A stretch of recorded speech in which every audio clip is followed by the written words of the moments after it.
Uploading. Ciao ragazzi!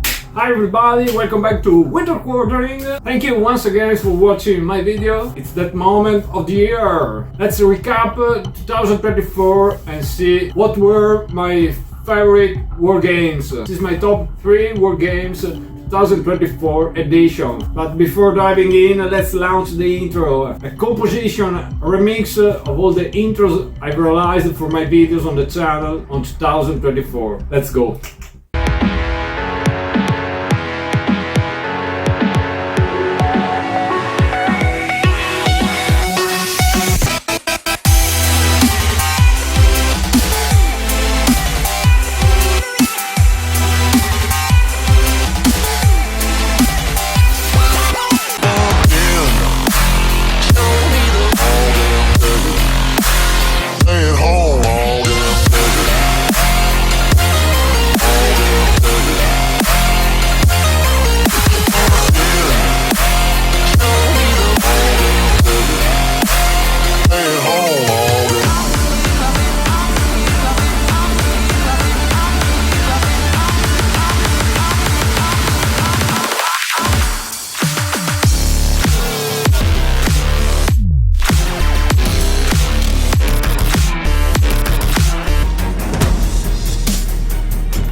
Welcome back to Winter Quartering once again, and thank you very much for watching my videos. Thank you very much for all the subscribers, and all the appreciations under my videos. Hope everybody is fine. Hope that you like the intros. As you guys guessed, I love making intros, cinematic intros for my videos. I spend a lot of time researching and doing those things, those stuff, because I wanted to bring enjoyable content to the channel. Unfortunately, I had to reduce the amount of videos on my channel, so as of now I started with one video per month, because luckily I have a life and a work, and doing video and stuff takes a lot of time. I try always to bring informative and helpful content in an enjoyable way, at least I hope in an enjoyable way, so I try to make intros like a little bit of cinematics. I'm not very good at it, but I try to do my best. I'm still learning while I'm doing it, and I really like it. I hope you will notice also that my video quality improved, and so I will try to do my best. Making video takes a lot of time because I need to buy games, study games, because I like to know very well what I'm talking about, play games, not only set up doing one game and then just drop a video, but I know several, also because of the type of content I do, because I mostly do tutorials or playthrough or a mix of them. I also launched some first impression videos, after action report, a couple of those. Actually, I saw that they were very well received, so if you like me to do more of that stuff, please drop a comment below, let me know. But mostly I don't make reviews or unboxing, but I try to have playthroughs or tutorials, so for now. So I need a lot of time preparing. Then a lot of time filming the video. Making a video is a lot of time, guys. And moreover, mounting, editing the video, it's the largest part. So if you see half an hour video, there's hours behind it. And I hope you appreciate that. But enough talking, let's dive in my top 3 favorite war games of 2024. Guys, I want to clarify, these are all war games published in 2024 that I played. Obviously, I can't play all the games published in 2024 because time and money is an issue, and also space. So I select what I like the most based on my preference, and then I just like to do this little game on the channel, and I like my top 3. But luckily I played a good bunch of them, luckily. Before diving in, there's always the critical cathartic moment that need to be recognized and celebrated. Shelf of Shame Edition 2024. Games published in 2024 that I still haven't played. King Charles by Phalanx Games. It's a reprint, a re-edition of a classic CDG game originally published by GMT Games. This is a deluxified edition. I don't know, it's still in shrink, guys. I bought it because I never played the original. It's also a little hard to find, also at a reasonable price on the second-hand market. English Civil War, it's not my favorite topic. I'm mostly a medieval guy. If it were set in the Wars of the Roses, I will have bought 5 copies at least. Still in shrink, but you know what? Let's open it now together. King Charles. Look at the back of the box. This is how the game should look like on the table. Let's open it. Ooh, black box inside, I love it. Inside we'll find a rulebook, a book of rules.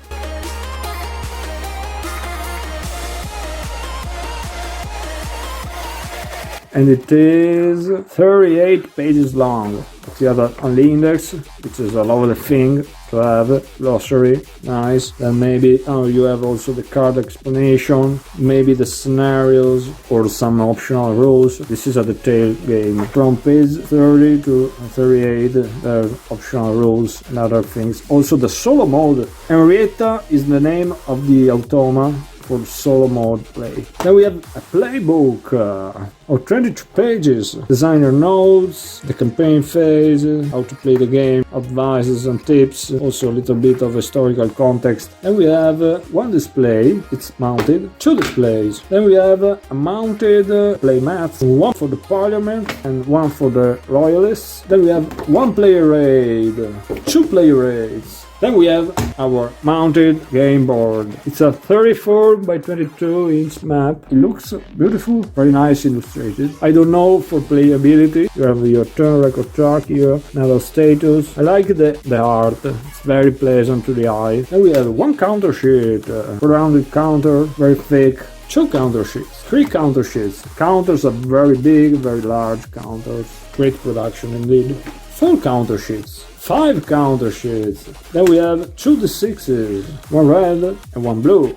Some bags, always handy. Some plastic for the standees, put your generals on.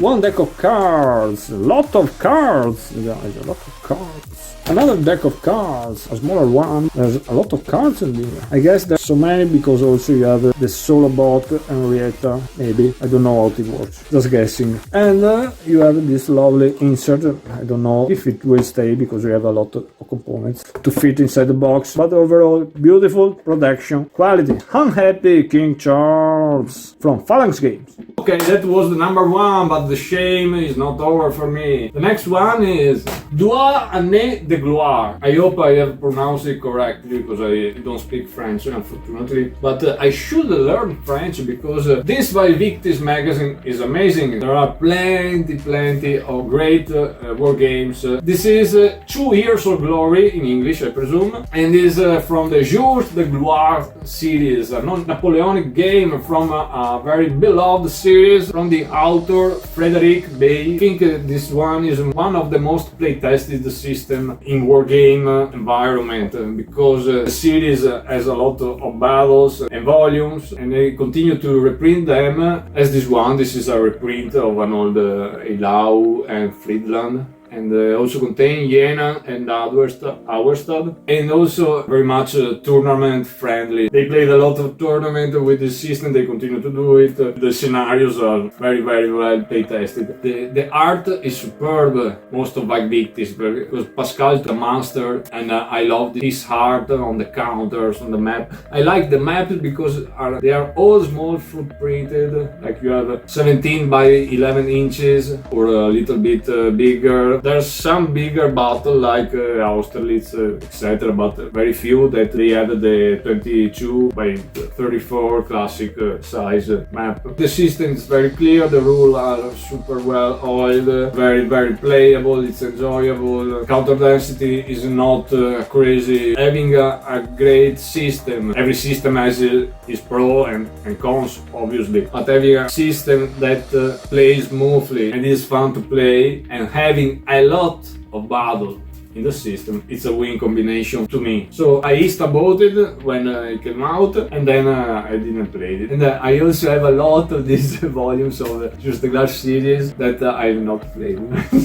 Shame on me. I want to share with you one thing just so you can understand what kinds of problems I have. I built this box for all the Jours de Gloire titles, and I printed the labels, the images, and inside I have, this is the Jours de Gloire, a lot of them as per Nestling, Fuentes de Honoro. I have also some rare old one, Berzina. I have a lot of them. And I built for me this box just to, it's like having a war game that have a lot of battle inside, like I don't know, Man of Iron that I love. I love these boxes with a lot of battle inside these types of games. So Jours de Gloire is very enjoyable, so I keep collecting them, and one day I swear I'll play them all one day. Okay, enough shame. Let's talk about war games that I would have liked to play, but for one reason or another, because I can't have everything, unfortunately, I didn't manage to play them. There's only one, which is Sword of Orthodoxy by the designer Ben Madison, published by White Dog Games. This is, of course, classic Mr. Ben Madison work, like living documentary. It is about the rise and fall of the Eastern Roman Empire, the rise from Justinian till the conquest of Constantinople by the Ottomans. So I think it's in its classic style. I remember before it being published, I commented a photo on the map on social media. This to me looks like Gift of the Nile, which I have a video on the channel, and Kaiser Krieg had a child that speaks Greek. And Bad Madison puts me a like, so I think I got it right.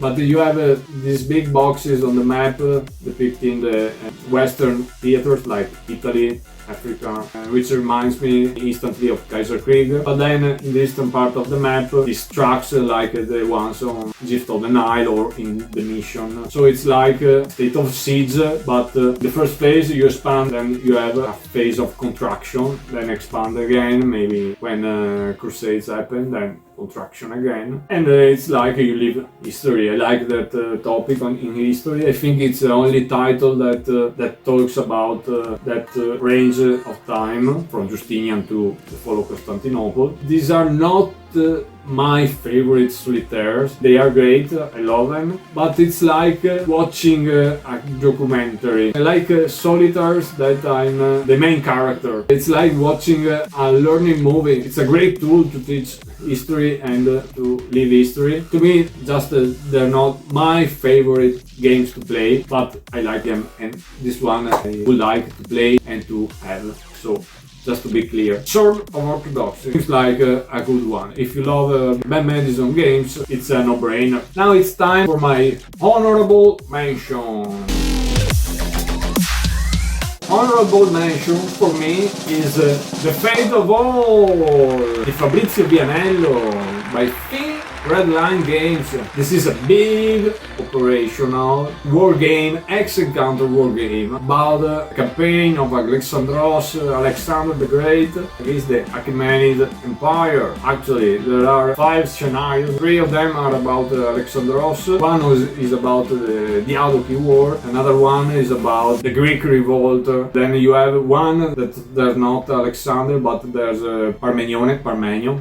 I don't know in English how to say it. So it's like the prequel to the invasion of Turkey, Anatolia by the Macedonian army in great style with Alexander. This is a big classic style X-Encounter war game. It has 4 maps. It's like a manageable monster. The scale is 1 hex is like 30 kilometers, so we are going big here. And they represent to Greece till Iraq, and then you have Egypt, the northern shore of Africa, all combined together. But you have 2 scenarios that use 2 maps, 2 scenarios that use only 1 map. 1 map is 22 by 34, classic size. So it's manageable. You can decide your fate. You want to go the epic campaign, all 4 maps, a lot of years, a lot of time of gaming. You would like to have a middle scenario like the campaign that led to Gaugamela, for example, 2 maps, long, more manageable, or you want to have a 1 map scenario, more manageable, not a short game, a lot to think, a lot of strategy, a lot of steps, a lot of modifier, a lot of details, but not a difficult game. Actually, the rulebook is 16 pages long, but I must say every point, every word is important, so you have to pay attention. It's a short rulebook, but very intense and also very focused, which is a nice thing to me. This is really an operational game. You really understand the logistic behind moving armies, when to attack, when to recruit, when to move, when and where to make rest your army, to gather your forces before striking, diving in. You have to wait for the right season, right month, because you go through that area, the crop are ready, so you have enough food to feed your sized army, because it depends also the size of your army. You have to plan. Many times it's a smart and wise thing to divide your army in columns.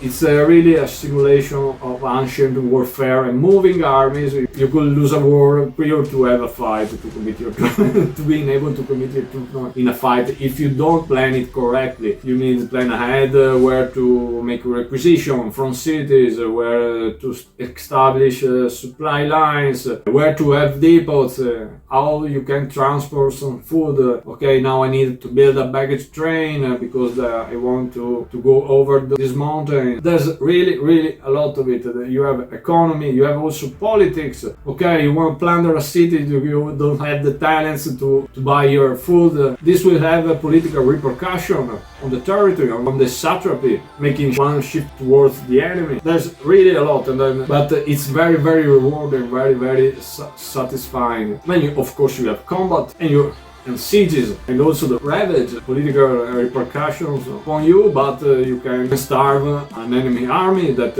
is not very well foraged and prepared in that moment. You need really to balance the composition of your forces. It's very important to have light cavalry, the right amount, because they can do recognition, they can help you forage your army into the territory. Also breaking down the fog of war between your army and another opposing stack and discover what type of armies they have. Also every type of troops has their own advantage in battles, like peseteros, it's a heavy infantry, have a sort of modifier if you want to commit them, heavy cavalry of course, like cavalry, skirmishers, and so on and so on. When engaged in battle, all that factors are very important. You have a lot of modifiers. Very classic under this aspect, reminiscent of great classic war games like Imperium Romanum, but it has its own flavor, and it's very, very, very rewarding. It makes me learn a lot about history. It makes me do my own researches, buying books, because it's very, very detailed research. It has a very good bibliography. To me, Fabrizio Vianello did an extraordinary work under this aspect. Also, the big fact that this is actually two games in one, because you have a strategic part, and then you have for the battles. When you engage the battles, usually the big battles are meant for that. You go to the tactical level, you have your tactical map, you display the armies, and it's like a simple great battle of history, more or less. System is good enough to recreate the tactics of the periods. You can do the stone and the hammer things with infantry and cavalry, the Alexander, the Macedonian tactic. It recreates, in my opinion, the flow that battles had, like you read in the books. If you have a very small battle, the system to do battles on the operational map, you have a lot of modifiers to account. You make your rolls, okay. But when you have big stacks, big battles, no so, Gaugamela, big armies, very big armies. The system on the operational part, to me, also my opponents, we found it doesn't work. It is meant for us, in my opinion, to be played on that tactical system, the tactical display, which is not a bad thing. It's because the system is good, it's enjoyable, and so this is an epic overall experience. I really enjoyed this game. Honorable mention, but it can easily be one of my top 3. One of the games that was more rewarding to me this year, and also that I enjoyed the most playing and studying. So, number 3. Number 3, we have Rebel Fury from Mr. Mark Herman, published by GM2 Games. Battles of American Civil War. Before buying this game and playing it, I wasn't a Civil War guy. Civil War, American Civil War, for me, I'm European. On our schools, they teach you briefly the causes. You know that Civil War happened, but we did not usually dive in. Usually, it's not one of the things you know a lot. And for me, before playing this game, American Civil War wasn't very appealing, because I didn't know nothing, didn't understand. To me, there was like a bunch of guys in the fields or the woods shooting at each other, but it didn't speak to me. But playing this game, I started to do my research, to know the characters, the battles, the armies, and then it clicked. Now I'm a Civil War guy. Poor myself. Now I need also to buy more games about American Civil War. Okay. But this is, to me, one of the greatest things to acknowledge to a war game. I play war games because I love history, and I play war games also to learn more about the history and also to verify what I read in the books. Only this thing to me is an award to this box. And also, and to its designer, obviously, Mark Herman, that doesn't need my award, he knows his own things. When I see a multi-battle box, multi-battle game, like Man of Iron, SPQR, also this is a Rebel Fury that has a lot of battle in it, for me, it's like, I'm sold. Then I see Mark Herman, take my money, it's a perfect combination. So even if I was not a Civil War guy, I bought it. on the trust. Actually, it was a very good deal because for 50 bucks you have 6 battles inside, 4 maps, considerable amount of counter, but this is not a very high counter density game. You have a lot of game in this box. It's very good value for money, in my opinion. And this is a game that really it's an unconventional design, unconventional scale, because it's division level. For what I understand, most of games on American Civil Wars are brigade level.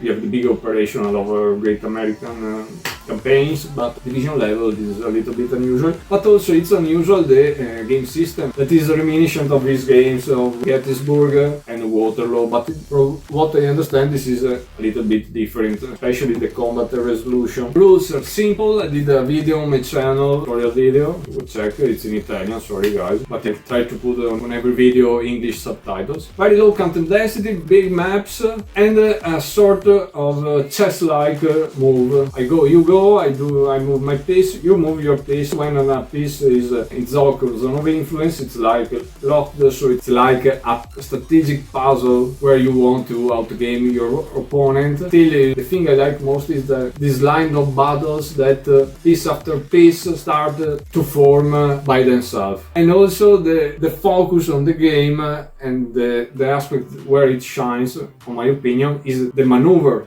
Because you have big maps, you have a lot of space, the scale is appropriate where maneuvering in scenarios like, Chancellorsville, but my favorite was Spotsylvania, where you start with a wilderness, the Battle of Wilderness, and you see the disengagement of these armies and this run to go to Spotsylvania courthouse, and you exploit very much all of the map, and you have this sort of dynamic that trying to pin some units, to disengage, to remain in good order, and then shift towards your objectives. I enjoyed a lot of it. The scenarios are Chancellorsville, Fredericksburg, which is like a solo game or an aim and shot scenario. But combat it's not easy, it's not very intuitive at first moment, and it's very broady. It's okay, it fits. But then you have Chickamauga, Chattanooga, Wilderness, Spotsylvania. That were my favorite scenario, I must say. The complexity is low. I have played it also with non the usual wargamers, and they had no problem, they enjoyed it. Maybe it's a little bit on the abstract side for certain things, but it's a design choice, because if you want to simplify some aspect, you need to involve a little more abstraction. But it's abstraction in a good way, it's a good abstraction. In my opinion, I ended up really enjoying it, even if at the beginning I was a little bit skeptical, because I like details in games. But I kept coming back and playing battles. I wanted to play more and move things on these maps, which are beautiful. The artist is Charlie Kibler, so you have Mark Herman, Kibler, Geometry Project. And this is chapter 1 from a series, so the next one I think is Army of Potomac. And right now, I think yesterday, by the time I filmed this video, it also had a digital version on Steam, so a very nice way to keep you trained before fighting your opponents, or just to have more fun when you can't, for physical problems, lay out the maps. Pride and Fury, this was my number 3. Number 2, ragazzi. Capture flags into the whirlpool. When you talk about Civil War, you can't think about Mr. Herman Luttmann, which is designed a lot of game and systems on the topic, I believe. Herman, he did another one. This one was a lot of fun. Also an unconventional design, from an unconventional designer, I must say, but a very talented one, in my opinion. And also, this is a series, Touch Reflex, number 1. Maybe there will be more volumes. Published by Blue Panther. This is focused on the fights around Rose's wet field on the second day of Gettysburg. So, and you will learn that a lot of things happened in that day around that spot in the battlefield. And with this game, you zoom in because you found yourself at brigade level, but it's not brigade level.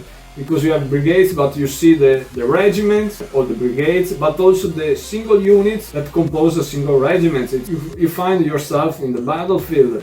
What is stressed here is really the command issues, because you have all your leaders all have a brigade. The regiments need to obey the orders given, maneuver, engage, or group, and this will limit the amount and type of action you can do. If you are out of command, you still act beyond the previous order, because you don't have the command range to receive the next order. If the commander, the leader, want to change order, you have to roll. Of course, the better the leader, the more simple is to roll and change the order, but you can generate confusion, you can delay your order, or you can change it, maybe also no effect, and it's a lot of fun going through the battlefield. And the battlefield is composed of not hexagons but octagon, so you have like 8 adjacent points where you can pivot along. It has a little bit of abstraction, but to represent like movement, you don't spend movement, you take disruption which is accumulated under your regiments. You have some sorts of tricks and clever things. This was meant to be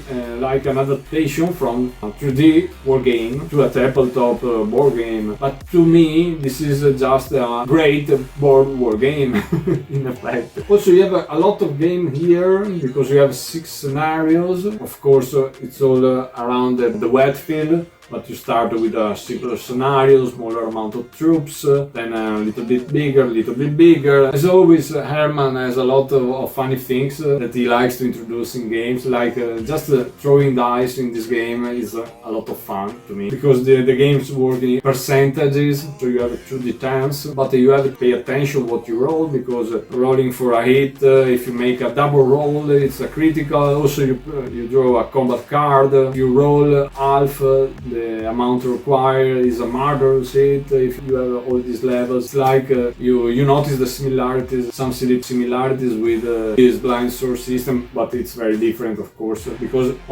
same designer, some ideas. Very enjoyable. Once you play the game and started playing it, you find yourself addicted to it and wanted to play a lot. The system it's not on the complicated side.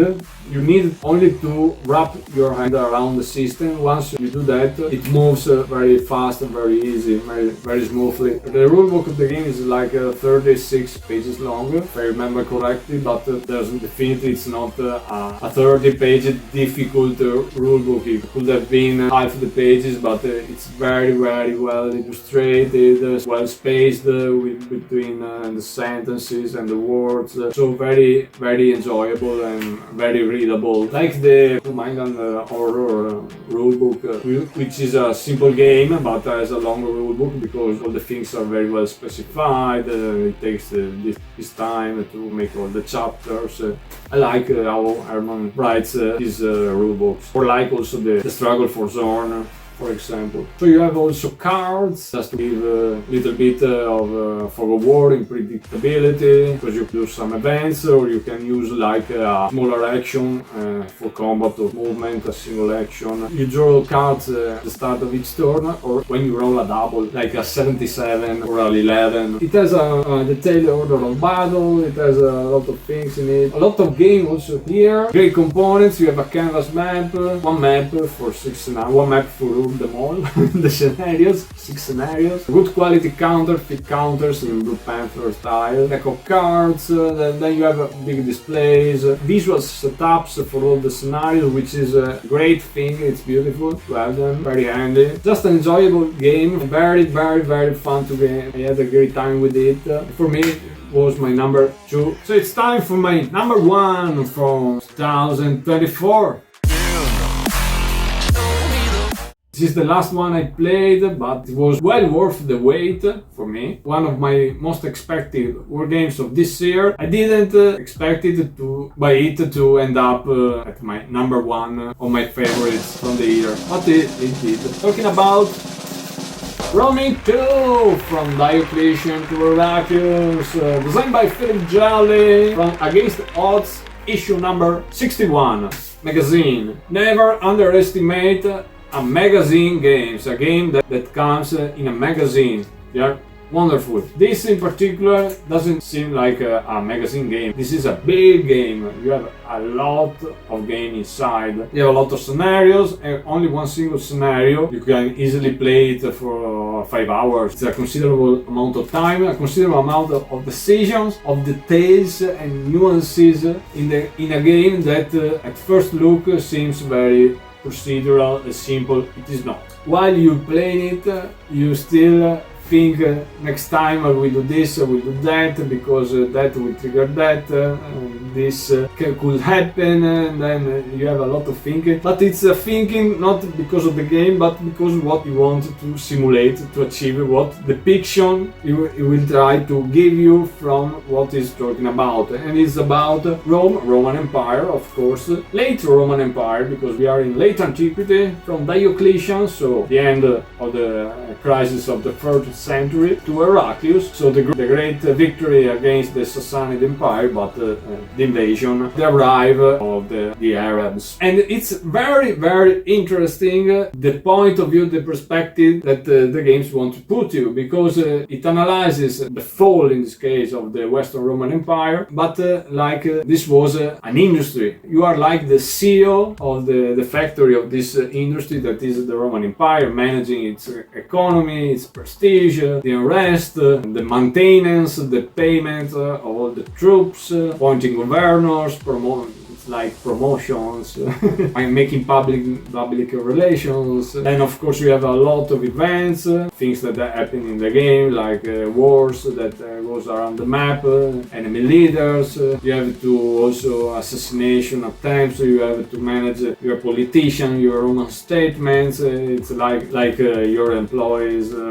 They are like a person who works for you. But of course it's very, very, very strategic, because you have to keep all things under control. You have to survive, but in the end you also have it to win. Very fun play, and very fun to have grasp your head around it.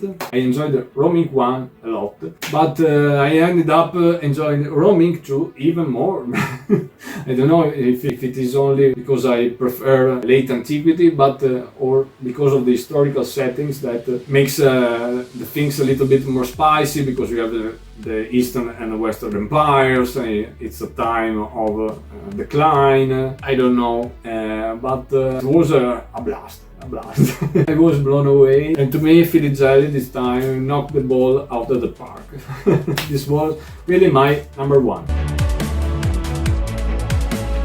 So these were my top 3 board games of 2024. Rome Inc. 2, Rebel Fury, Tatar Flags into the Whirlpool. This was Winter Quartering, and till the next one, guys, have a good one.